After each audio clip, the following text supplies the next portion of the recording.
Bonjour à tous, bonjour Nat, bonjour Mathieu. Bonjour Thomas. Nous voilà de retour sur la croisette pour notre petit débrief de la journée. Donc, comme vous le voyez derrière nous, c'est le Palais des Festivals. Vous le voyez pas, mais devant nous, c'est la mer. Il fait à peu près beau. On a joué à plein de choses sur le salon. On va vous en parler. On va vous dire ce qu'on a aimé, ce qu'on n'a pas aimé, ce qu'on a moins aimé. Voilà. Mathieu, c'est toi qui ouvre le bal. Alors, tu commences par Mythicas, c'est ça? Mythicas, alors, l'Antiquité grecque, les dieux, construire des trucs sur le mont Olympe, c'est ce qu'on va faire dans Mythicas. Original. C'est original, je ne sais pas. En tout cas, il y a un système de pose assez original. On va poser un ouvrier, chaque joueur va avoir un ouvrier et va le poser sur un des 8 emplacements du plateau de jeu. On a donc vraiment 8 emplacements avec des actions typées, mais on a une action secondaire. Et cette action secondaire, il va falloir utiliser des jetons, et donc on peut récupérer des jetons qui sont associés à chaque type d'action. Les actions nous permettent de récupérer des ressources, bien sûr. Les ressources, on va pouvoir les utiliser pour construire des bâtiments sur différents niveaux, mais pour construire un bâtiment sur un niveau plus élevé du mont Olympe, il va falloir avoir ramené ces ressources grâce à une autre action sur un emplacement plus élevé de la montagne. Et évidemment, ça bonifiera nos points. Les structures, elles vont avoir des effets, et notamment bonifier un petit peu notre prise de ressources, ou alors notre prise d'offrandes. On a un système d'offrandes qui sont des jetons qui vont nous permettre d'acquérir la faveur des dieux. La première chose qui nous fait gagner des points, c'est les bâtiments, on l'a dit. La deuxième, c'est les dieux. Et les dieux, c'est vraiment le nerf de la guerre dans Mythicas, c'est-à-dire qu'on va les récupérer avec des offrandes, mais on peut en voler à notre adversaire s'il ne les a pas assez garantis. Donc il va falloir faire attention. On peut prendre des risques en prenant des dieux pour leur bénéfice à un moment, et puis on peut se les faire voler. Et c'est ce qui est arrivé en fait dans notre partie. Et donc les dieux, ils ont du scoring et ils ont un bénéfice durant la partie. Et c'est peut-être ça ce qui est un petit peu difficile dans Mythicas, c'est que tout le jeu vous demande de construire, de récupérer des ressources pour les convertir, d'optimiser un peu. Et puis il y a quelqu'un qui peut juste dire tiens, je récupère ton truc, bye bye ton moteur. Et c'est vraiment, ça pique, voilà, ça pique, ça queen. Et après, c'est pas forcément une sensation qui est très consonante. On est vraiment dans quelque chose qui fait grincer des dents, qui est un peu dissonant. Mais c'est pas inintéressant. Il y a des bonnes idées de game design. Moi, j'aimerais que ça soit travaillé un petit peu plus. Au niveau graphique, je trouve que c'est un peu chargé. Il y a certaines choses qui sont pas forcément toujours de très... c'est pas de mauvaise facture, mais c'est pas tout à fait travaillé autant que ça devrait l'être. Ça manque un petit peu d'épure, mais bon, voilà. Après, c'est un proto sur lequel on a joué. Peut-être que ça sera un petit peu différent dans la version finale. En tout cas, nous, on a fait part de nos impressions aussi à l'éditeur. C'est un jeu qui m'a moyennement séduit. Je dirais pas non si on me le repropose, mais je trouve qu'il y a trop de petits points de dissonance pour que ça me plaise et que ça me convainque complètement. Très bien. Bon, un retour mitigé, donc j'ai l'impression. Mythicacé, ouais, très bien. Alors moi je vais vous parler d'un jeu qui a l'air de bien buzzer sur le salon, puisque chaque fois qu'on passe à côté, les tables sont complètement pleines. Il s'agit d'After Us. Donc After Us, c'est un jeu de deck building, hein, vous jouez des singes après que l'humanité ait disparu, et il va falloir essayer de marquer des points de victoire, tout simplement. La particularité de ce jeu de deck building, c'est que d'une part, vous n'allez pas vraiment choisir les cartes que vous allez acheter. Vous allez choisir ces cartes dans 4 paquets différents, qui vont tous avoir, on va dire, leur petite spécificité. Il y a ceux qui vous font, on va dire, rejouer, ceux qui vous donnent des bonus d'épure. Mais c'est surtout, en fait, quand vous allez jouer vos cartes, l'important, c'est pas tellement des cartes que vous allez jouer, c'est plutôt comment vous allez les agencer. Parce que chaque carte va avoir des petits cartouches à gauche ou à droite. Et pour pouvoir activer le cartouche, il va falloir qu'il connecte avec les cartes qu'il a placées à côté. Donc à son tour, on va jouer 4 cartes. Elles vont connecter à droite ou à gauche. En fonction de ce qu'on a connecté, on va générer de ressources. Ces ressources, on pourra les utiliser pour faire des effets ou pour faire des points de victoire. Donc moi, c'est un jeu qui m'a globalement plu, hein. On déroule son deck, ça se passe vraiment bien. Les règles sont limpides, on a compris tout de suite comment ça se passait. C'est un jeu qui est assez globalement assez gratifiant parce qu'à chaque tour on a nos ressources, on les utilise, il se passe quelque chose. Ça a manqué d'interaction un petit peu à mon goût, mais allez voir, vraiment là je recommande d'aller voir. C'est très beau, c'est vrai que Fred me fait un signe, c'est très joli comme jeu. Oui, tu veux dire? Alors moi, ce jeu déclenche un truc incroyable dans mon cerveau reptilien, le moment où je récupère toutes mes ressources comme ça.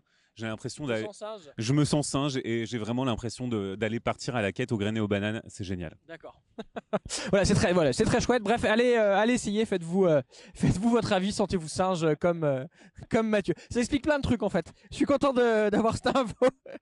Nat, je te passe le micro pour Evergreen. Evergreen, ça ressemble un petit peu à Photosynthesis, c'est le même auteur qui nous repropose à nouveau de planter des arbres et de faire évoluer nos arbres dans leur croissance et de fabriquer une forêt. C'est comme ça qu'on va marquer des points. Parce que le soleil va tourner et à chaque fois qu'on va avoir une nouvelle saison, l'ensoleillement va faire que les arbres qui ne font pas de l'ombre aux autres vont scorer. Donc le principe c'est simple, à son tour on va prendre une carte dans un marché et faire l'action qui est écrite dessus, de faire pousser un arbuste ou de faire pousser un arbre, c'est-à-dire le niveau encore plus évolué, ou de mettre un lac qui va permettre de connecter, de faire pousser autour de ce lac avec de l'eau. Ou de planter un buisson qui va permettre de connecter les autres arbres pour faire cette forêt continue. Et ça, on peut le faire en fonction de la zone de désert, de montagne, de prairie, de forêt. Donc des zones colorées qui sont sur notre plateau. C'est pas comme dans Photosynthesis où on jouait tous sur le même plateau. Là, on a chacun notre plateau perso. Donc il n'y a pas cette interaction de blocage des autres. Là, on construit chacun de son côté. Et les petites actions qu'on va pouvoir faire, à chaque fois, on va faire croître sa puissance. La première fois qu'on fait croître en arbuste, on le fait une fois, puis la deuxième fois on le fait 2 fois, donc ça va devenir assez exponentiel et on va pouvoir comme ça venir faire grandir notre forêt. C'est hyper agréable à jouer, c'est un visuel très très sobre. Alors pour moi ça me correspond hyper bien parce que j'ai du mal quand il y en a de partout. Je sais qu'il y a d'autres joueurs pour qui c'était difficile d'avoir quelque chose d'aussi sobre. Et la façon de scorer, surtout là, on va faire beaucoup de points de victoire, ça va être à la fin de la partie. Les cartes qu'on a délaissées lors du marché vont aller faire du scoring. Cette zone-là va rapporter x1, x2, x3 les arbres qui auront été plantés dans cette partie-là. J'ai effectivement aussi joué à Evergreen et en fait, je trouve que on n'a pas besoin d'avoir joué à Photosynthesis. Déjà, c'est important. C'est pas du tout le même feeling et c'est pas le même jeu. Et c'est pas pour autant qu'il n'y a pas d'interaction, même si on a chacun notre plateau, même si ça pourrait ressembler à du solitaire multijoueur. Et ben en fait, on est quand même vraiment dans le attends, bouge pas, je vais pas te laisser cette carte. T'es en train de scorer sur ce biome. Je pense que je vais laisser cette carte qui va détruire une carte qui te fait scorer. Ça reste méchant. Et en plus, il y a cette tension au début, on se dit que ça va être lent, etc. Il y a 5 tours pour la première manche. Et en fait, vous avez de moins en moins de tours suivant les manches. Mais nos actions secondaires sont beaucoup plus fortes. Et du coup, ça crée une tension un petit peu inversée qui gratifie notre spécialisation. Et c'est vraiment hyper, hyper satisfaisant. Ok, bon en tout cas on voit que encore une fois c'est encore un thème sur la nature, l'écologie, c'est vraiment le thème cette année, il y a aucun doute. Alors je vais parler de Foxy qui est un jeu de mémoire. C'est un jeu de mémoire avec des tout petits animaux trop choupis, thème nature. Et donc à chaque tour on va retourner une carte paysage qui va avoir 2 animaux et un chat, mais les chats sont aussi des animaux, donc ça peut faire jusqu'à 3 animaux. Les animaux qui sont sur un biome, ils sont associés à ce biome, donc on va avoir les marmottes, les lapins, etc. Pour la savane, on aura évidemment des girafes, etc., etc. Et donc quand on révèle une carte, on va devoir regarder les animaux et faire la somme de tous les animaux qui ont été passés sur toutes les cartes. Bien entendu, vous ne voyez que la dernière. Ça va s'empiler, vous allez faire 20 tours, et donc après, vous allez réussir à marquer des points si vous avez fait des bons paris, si vous avez parié inférieur ou égal au score d'animaux pour chacun des tours. Et par contre, si vous avez fait supérieur, tant pis, vous avez 0 points. Sauf que, donc évidemment, il y a le challenge de mémoire, et au milieu, il y a une carte renard. Et cette carte renard, un tout petit renard qui regarde un objectif photo, il va vous demander, juste pour ce tour-là, de compter le nombre d'espèces différentes que vous avez vues. Évidemment, ça fait des nœuds au cerveau. C'est très simple. C'est beaucoup plus accessible que Pool Pool. Pool Pool avait ce côté party game pour adultes qui marchait bien. Là, on est vraiment beaucoup plus sur du familial, même s'il y a beaucoup d'additions à la fin. Mais l'adulte peut très bien compter, ou alors ça peut être un bon exercice pour les enfants, que sais-je. Mais en tout cas, c'était très mignon, très accessible. Je pense que ça marchera bien. Ok, très bien. Et bien moi je finis avec un Tower Defense qui s'appelle Runemaster qui est chez Funforge. Donc on va incarner 4 personnages qui doivent défendre un temple et donc il va y avoir des monstres qui arrivent. À notre tour on pioche un monstre, à la fin de notre tour les monstres avanceront, s'ils nous rentrent dedans ils nous font des dégâts et à notre tour on va lancer des dés. Et en fonction des symboles qu'il y a sur nos dés on va pouvoir se déplacer, attaquer les monstres et parfois utiliser des pouvoirs. Donc c'est esthétiquement c'est assez logique, assez joli, c'est un jeu qui tourne bien, mais qui m'a laissé un peu sur ma faim, moi personnellement. Vraiment c'est cette mécanique souvent où tu jettes les dés et c'est les dés qui vont indiquer tes actions. C'est souvent une mécanique qui me frustre moi beaucoup parce que je me sens toujours un peu contraint de je lance les dés et en fait j'ai pas tant de choix quoi. Il va falloir que j'optimise un peu ce que j'ai. Il y a malheureusement assez peu de façons de relancer les dés. Il y en a quelques-unes mais pas tant que ça et qui marche pas très bien. Du coup c'est assez frustrant, surtout qu'on a des pouvoirs qui sont un peu costauds, mais sauf que nos pouvoirs quand on les active si on n'est pas dans la bonne situation, bah ils peuvent faire un peu plouch. Donc voilà, moi c'est le genre de jeu où qui a son public hein, parce que effectivement c'est plaisant, c'est vite joué, on a compris tout de suite comment ça marchait.